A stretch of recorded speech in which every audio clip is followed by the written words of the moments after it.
നമസ്കാരം. ഭാരതത്തിൻ്റെ അയൽരാജ്യമായ നേപ്പാൾ ഇന്നൊരു നിശബ്ദ വിപ്ലവത്തിലൂടെ കടന്നു പോവുകയാണ്. ഒരു ഹിമാലയൻ രാജ്യമായ നേപ്പാളിൽ നടക്കുന്നത് ഒരു വലിയ പരിവർത്തനമാണ്. പരിവർത്തനം എന്ന് പറഞ്ഞു കഴിഞ്ഞാൽ ഒരു പക്ഷേ ഭൂതകാലത്തിലേക്കുള്ള ഒരു തിരിച്ചുപോക്ക് എന്നുകൂടി വേണമെങ്കിൽ വ്യാഖ്യാനിക്കാവുന്ന ഒരു പരിവർത്തനം. വർഷങ്ങൾക്ക് മുമ്പ് സ്കൂളുകളിൽ ചരിത്രം പഠിച്ചിരുന്ന കുട്ടികൾക്കറിയാം, അന്ന് പലപ്പോഴും ചോദ്യം ഉയരുന്നത് ലോകത്തിലെ ഏക ഹിന്ദു രാഷ്ട്രം ഏത് എന്നുള്ള ചോദ്യമായിരുന്നു. അതിനുള്ള ഉത്തരം പലരും തെറ്റിച്ച് ഭാരതം എന്ന് എഴുതാറുണ്ട്, ഇന്ത്യ എന്ന് എഴുതാറുണ്ട്. കാരണം ഇവിടെ ഹിന്ദു ഭൂരിപക്ഷമാണ്.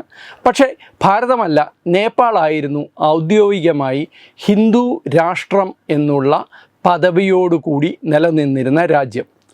പക്ഷേ കമ്മ്യൂണിസ്റ്റ് വിപ്ലവം, കമ്മ്യൂണിസ്റ്റ് മാവോയിസ്റ്റ് പാർട്ടികളുടെ നേതൃത്വത്തിൽ നടന്ന വിപ്ലവവും രാജഭരണത്തിൻ്റെ അവസാനവുമൊക്കെ ആ സ്ഥിതി മാറ്റിമറിച്ചു. 2007 1990 കോൺസ്റ്റിറ്റ്യൂഷനായിരുന്നു നേപ്പാളിനുണ്ടായിരുന്നത്. രാജഭരണം നിലനിൽക്കുമ്പോൾ തന്നെ ജനാധിപത്യത്തിൻ്റെ ചില വ്യവസ്ഥകളൊക്കെ ഉൾപ്പെടുത്തിയ ഒരു കോൺസ്റ്റിറ്റ്യൂഷൻ. പക്ഷേ അതിൽ നിന്ന് 2007 എത്തുമ്പോൾ ഈ ഹിന്ദു രാഷ്ട്രമെന്നുള്ള പദവിയൊക്കെ വേണ്ടെന്ന് വെച്ച് സെക്യുലർ രാജ്യമായി നേപ്പാൾ സ്വയം പ്രഖ്യാപിച്ചു. ഇപ്പോൾ 16 വർഷങ്ങൾക്ക് ശേഷം ജനങ്ങളുടെ ഭാഗത്തു നിന്ന് നേപ്പാൾ വീണ്ടും ഹിന്ദുരാഷ്ട്രമാകണം, നേപ്പാളിൽ അങ്ങനെ ഒരു പ്രഖ്യാപനം ഉണ്ടാവണം, നേപ്പാളിലെ രീതികൾ, ഭരണത്തിൻ്റെ രീതികൾ വീണ്ടും മാറ്റിമറിക്കണം എന്നുള്ള വലിയ ആവശ്യം ഉയരുന്ന കാഴ്ചയാണ് നമ്മൾ കാണുന്നത്. അത് നേപ്പാളിൽ രാഷ്ട്രീയ പ്രജാതന്ത്ര പാർട്ടി എന്ന് പറഞ്ഞൊരു പാർട്ടിയുണ്ട്. ആ പാർട്ടി നേപ്പാളിലെ ഏറ്റവും വലിയ 5ാമത്തെ കക്ഷിയാണ്. 275 മെമ്പേഴ്സുള്ള 275 അംഗങ്ങളുള്ള നേപ്പാൾ പാർലമെൻറ്റിൽ 14 അംഗങ്ങൾ മാത്രമാണ് രാഷ്ട്രീയ പ്രജാതന്ത്ര പാർട്ടിക്കുള്ളത്. പക്ഷേ ആ പാർട്ടി വളരെ ശരവേഗത്തിൽ വളരുന്ന കാഴ്ചയാണ് ഇപ്പോൾ കാണുന്നത്. ഈ പാർട്ടി ആവശ്യപ്പെടുന്നത് നേപ്പാളിനെ ഒരു ഹിന്ദുരാഷ്ട്രമാക്കണം, നേപ്പാളിൽ ഒരു നാമമാത്രമായിട്ടാണെങ്കിലും നേപ്പാളിൽ രാജാധികാരം പുനഃസ്ഥാപിക്കണമെന്നാണ് അവർ ആവശ്യപ്പെടുന്നത്. എന്തുകൊണ്ടാണ് ഇങ്ങനെ ഒരു ആവശ്യം എന്ന് പറയുന്നതിന് മുമ്പ് ഇതിൽ വേറൊരു വലിയ ട്വിസ്റ്റ് ഉള്ളത്, രാഷ്ട്രീയ പ്രജാതന്ത്ര പാർട്ടി എന്നുള്ള ഒരു പാർട്ടി മാത്രമല്ല ഇതാവശ്യപ്പെടുന്നത് എന്നുള്ളതാണ്. നേപ്പാളി കോൺഗ്രസ് പാർട്ടി നേപ്പാളിലെ ഏറ്റവും വലിയ പാർട്ടിയാണ്, ഏറ്റവും പഴക്കമേറിയ പാർട്ടിയാണ്. മാവോയിസ്റ്റുകളൊക്കെ അധികാരത്തിൽ വരുന്നതിന് മുമ്പ്, രാഷ്ട്രീയത്തിൻ്റെ മുഖ്യധാരയിലേക്ക് വരുന്നതിന് മുമ്പ് ഇന്ത്യൻ നാഷണൽ കോൺഗ്രസ് പോലെ തന്നെയായിരുന്നു നേപ്പാളി കോൺഗ്രസ്. ഈ നേപ്പാളി കോൺഗ്രസ്സിനുള്ളിലും ഒരു വലിയ വിഭാഗം ഇപ്പോൾ ഹിന്ദുരാഷ്ട്ര പദവി തിരിച്ചു വേണം എന്ന് ആവശ്യപ്പെടുന്നവരുണ്ട്. യഥാർത്ഥത്തിൽ നേപ്പാളി കോൺഗ്രസിൻ്റെ ഒരു വലിയ മീറ്റിംഗ് നടന്നപ്പോൾ ആ മീറ്റിങ്ങിൽ ഒരു സിഗ്നേച്ചർ ക്യാമ്പയിൻ തന്നെ, ഒപ്പുശേഖരണം തന്നെ ഈ ഒരു ആവശ്യത്തിനു വേണ്ടി നടന്നു എന്നാണ് നമ്മൾ മനസ്സിലാക്കുന്നത്. 150 മെമ്പറുള്ള നേപ്പാളി പാർട്ടിയുടെ നാഷണൽ കൗൺസിലിൽ ഒരു വലിയ വിഭാഗം ഇപ്പോൾ അതിനെ അനുകൂലിക്കുന്നുണ്ട്. മാത്രമല്ല നേപ്പാളി കോൺഗ്രസ് പാർട്ടിയുടെ പ്രവർത്തകർക്കിടയിലും ഇപ്പോൾ ഒപ്പുശേഖരണം നടക്കുകയാണ്. അതിനിടയിൽ ഈ രാഷ്ട്രീയ പ്രജാതന്ത്ര പാർട്ടി അവർ ഫെബ്രുവരി 21 പ്രൈം മിനിസ്റ്റർ പുഷ്പകമാൽ ദഹലിനെ എല്ലാവർക്കും അറിയാം. അദ്ദേഹം മാവോയിസ്റ്റ് പ്രവർത്തനങ്ങൾക്ക് വേണ്ടിയിട്ട് നേതൃത്വം കൊടുത്ത ആളാണ് പുഷ്പകമാൽ ദഹൽ. അദ്ദേഹം പ്രചണ്ഡ എന്ന പേരിലാണ് അറിയപ്പെടുന്നത്. അപ്പോൾ അദ്ദേഹത്തിന് ഒരു നിവേദനം ഇവർ കൊടുത്തു. ഒരു 40 പോയിൻറ്റുകളുള്ള നിവേദനത്തിലെ ഒരു പ്രധാന ആവശ്യം നേപ്പാളിനെ ഹിന്ദുരാഷ്ട്രമായി പ്രഖ്യാപിക്കണമെന്നായിരുന്നു. എന്ന് മാത്രമല്ല, കഴിഞ്ഞ ഫെബ്രുവരിയിൽ വലിയ ഒരു ക്യാമ്പയിൻ, വലിയ ഒരു പ്രചരണം തുടങ്ങി. കാഠ്മണ്ഡുവിൽ വലിയൊരു പ്രകടനം നടന്നു. ആ പ്രകടനത്തിൽ ആയിരക്കണക്കിന് ചെറുപ്പക്കാർ പങ്കെടുത്തു. വലിയ തോതിൽ ലഘുലേഖ വിതരണവും മറ്റും ഉണ്ടായി. ഇപ്പോഴത്തെ രാജകുടുംബാംഗമായ ജ്ഞാനേന്ദ്ര എന്ന് പറയുന്ന മുൻ രാജാവ്, അദ്ദേഹം വന്ന ഒരു റാലിയിൽ 8,000-ഓളം ബൈക്കുകളും 1,000-ഓളം മറ്റു വാഹനങ്ങളും നിരവധി ചെറുപ്പക്കാരും ഒക്കെ ഉണ്ടായിരുന്നു അദ്ദേഹത്തെ അകമ്പടി സേവിക്കാൻ. എന്തുകൊണ്ടാണ് രാജാധികാരം പുനഃസ്ഥാപിക്കണം അല്ലെങ്കിൽ ഹിന്ദുരാഷ്ട്രം പുനഃസ്ഥാപിക്കണമെന്ന് നേപ്പാളിലെ ജനത ചിന്തിച്ചു തുടങ്ങിയത്?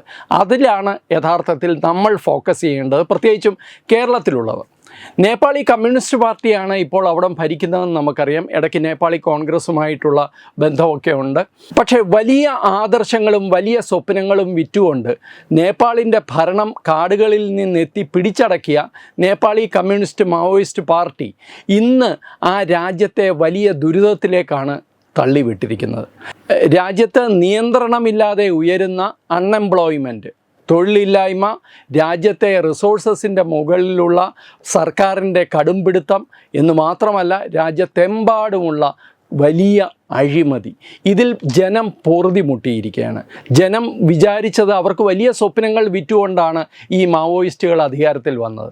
പക്ഷേ ഇന്ന് അവർ കാണുന്നത് പഴയ രാജഭരണകാലത്തേക്കാൾ കൂടുതൽ അഴിമതിയിലേക്കും അരാജകത്വത്തിലേക്കും സ്വന്തം രാജ്യം കൂപ്പുകുത്തുന്ന കാഴ്ചയാണ്. ഒരു സുഹൃത്ത്, നേപ്പാളിലുള്ള എൻ്റെ ഒരു സുഹൃത്ത് കഴിഞ്ഞ ദിവസം വിളിച്ച് പറഞ്ഞപ്പോൾ അദ്ദേഹം പറഞ്ഞ ഒരു കാര്യം, ഇപ്പോൾ ജനങ്ങൾ പറയുന്നത് അക്കാലത്ത് ഒരു രാജാവിനെ സഹിച്ചാൽ മതിയായിരുന്നു, ഇന്നുള്ളവരെല്ലാം രാജാക്കന്മാരാണ് എന്നാണ്.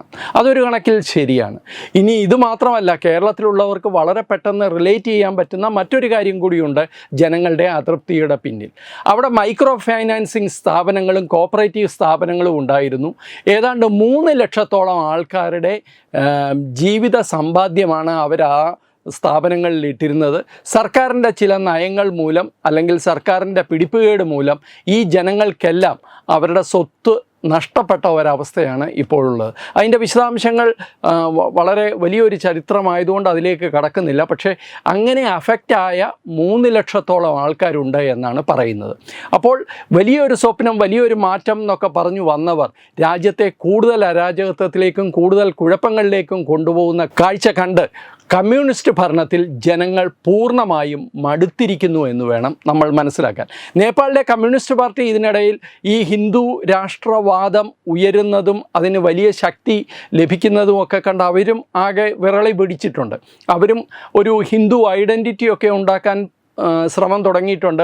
അതിൻ്റെ ഭാഗമായിട്ട് നേരത്തെ പറഞ്ഞ മാവോയിസ്റ്റ് നേതാവായിരുന്ന പ്രചണ്ഡ, അദ്ദേഹത്തിന് നേപ്പാളിൽ ഒരു ചെഗുവരയുടെ ഒരു സ്റ്റാറ്റസ്, ചെഗുവരയെ കമ്മ്യൂണിസ്റ്റുകൾ എങ്ങനെയാണോ കാണുന്നത് അതുപോലെ കാണുന്ന ഒരാളാണ് പ്രചണ്ഡ. വലിയ കാൽപ്പനികമായ കഥകളൊക്കെ അദ്ദേഹത്തെക്കുറിച്ച് ഉണ്ടായിരുന്നു. ഇപ്പോൾ അദ്ദേഹവും ഈ കാവി വസ്ത്രമൊക്കെ ധരിച്ച് നമ്മുടെ ഭാരതത്തിൽ വരികയും ഉജ്ജയിനിൽ പോവുകയും അവിടെ ക്ഷേത്രങ്ങളിൽ പൂജ ചെയ്യുകയും ഭാരതത്തിലെ തന്നെ മറ്റു ക്ഷേത്രങ്ങളിലൊക്കെ പോവുകയൊക്കെ ചെയ്യുന്നുണ്ട്, തീർത്ഥാടനമൊക്കെ നടത്തുന്നുണ്ട്. ഇത് ചിലരൊക്കെ പറയുന്നത് ഇത് അവിടുത്തെ ജനങ്ങളെ ഒന്ന് തണുപ്പിക്കാൻ വേണ്ടി ചെയ്യുന്നതാണ് നേപ്പാളിലെ ജനങ്ങളെ എന്നാണ് പറയുന്നത്. അതിൻ്റെ സത്യം നമുക്കറിയില്ല. എന്തായാലും ഒരു കാര്യം വളരെ വ്യക്തമാണ്, കമ്മ്യൂണിസ്റ്റ് ഭരണത്തിൽ നേപ്പാളിലെ ജനങ്ങൾ മടുത്തിരിക്കുന്നു. നേപ്പാളിലെ അഴിമതിയും അൺഎംപ്ലോയ്മെൻറ്റും തൊഴിലില്ലായ്മയും പരിഹരിക്കാൻ രാജാവെങ്കിൽ രാജാവ് തിരിച്ചു വരട്ടെ എന്നവർ ആഗ്രഹിക്കുന്നു. ഒപ്പം രാജ്യത്തിൻ്റെ സംസ്കാരത്തിൻ്റെയും രാജ്യത്തിൻ്റെ ചരിത്രത്തിൻ്റെയും ഭാഗമായ ഹിന്ദുരാഷ്ട്രം എന്ന ആ ഒരു പദവി രാജ്യത്ത് തിരിച്ചു കൊണ്ടുവന്നാൽ പകുതി പ്രശ്നങ്ങൾക്ക് പരിഹാരമാകുമെന്നും അവർ കരുതുന്നു. ഈ അഴിമതിയും അതേപോലെ തൊഴിലില്ലായ്മയ്ക്കും ഒപ്പം മറ്റൊരു പ്രധാന കാരണം നേപ്പാളിനെ ഹിന്ദുരാഷ്ട്രമാക്കണമെന്ന് ആവശ്യപ്പെട്ടവർ ചൂണ്ടിക്കാട്ടുന്നത് നേപ്പാളിൽ നടക്കുന്ന വ്യാപകമായ ജിഹാദി പ്രവർത്തനങ്ങളും നേപ്പാളിൽ നടക്കുന്ന കൺവേർഷനുമാണ്, മതപരിവർത്തനവുമാണ്. കോടിക്കണക്കിന് രൂപയാണ് നേപ്പാളിൽ എല്ലാ വർഷവും യൂറോപ്യൻ രാജ്യങ്ങളിൽ നിന്ന് എത്തുന്നത് മതപരിവർത്തന ശ്രമങ്ങൾക്കായി. ഗ്രാമാന്തരം മിഷണറീസ് പ്രവർത്തിക്കുകയും അവർ ജനങ്ങളെ മതം മാറ്റുകയും ചെയ്യുന്നുണ്ട്. മറുവശത്ത് പാകിസ്ഥാൻ്റെ ISI ഉൾപ്പെടുന്ന ജിഹാദി നെറ്റ്വർക്ക് വളരെ ശക്തമായി നിലനിൽക്കുന്ന ഒരു രാജ്യമാണ് നേപ്പാൾ. ആ രാജ്യത്തിരുന്നു കൊണ്ട് പലപ്പോഴും ഭാരതത്തിനെതിരെ പ്രവർത്തിക്കാൻ ISIക്ക് വലിയ സൗകര്യം ഇപ്പോഴത്തെ കമ്മ്യൂണിസ്റ്റ് ഭരണത്തിൻ്റെ കീഴിൽ ലഭിക്കുന്നുണ്ട്. ഈ ഒരു കാരണം കൂടിയാണ് ഇപ്പോൾ നേപ്പാളിനെ സംബന്ധിച്ചിടത്തോളം ജനങ്ങൾക്ക് ഇപ്പോഴത്തെ ഒരു അവസ്ഥയോടെ ഉള്ള ദേഷ്യത്തിൻ്റെ കാരണം. ഇനി ഇതിനിടയിൽ മറ്റൊരു കാര്യം കൂടി പറയേണ്ടതുണ്ട്. അത് അമേരിക്കൻ സ്റ്റേറ്റ് ഡിപ്പാർട്ട്മെൻറ്റിൻ്റെ അവരുടെ ഒരു റിപ്പോർട്ട് കഴിഞ്ഞ വർഷം വന്നിട്ടുണ്ട്. ആ റിപ്പോർട്ട് ഇൻ്റർനാഷണൽ റിലീജിയസ് ഫ്രീഡം റിപ്പോർട്ടാണ്. US സ്റ്റേറ്റ് ഡിപ്പാർട്ട്മെൻറ്റ് എല്ലാ വർഷവും തയ്യാറാക്കുന്ന റിപ്പോർട്ടാണ്. അത് കഴിഞ്ഞ വർഷത്തെ റിപ്പോർട്ട് 2023 റിപ്പോർട്ട് കഴിഞ്ഞ ജൂണിലാണ് പുറത്തു വന്നത്.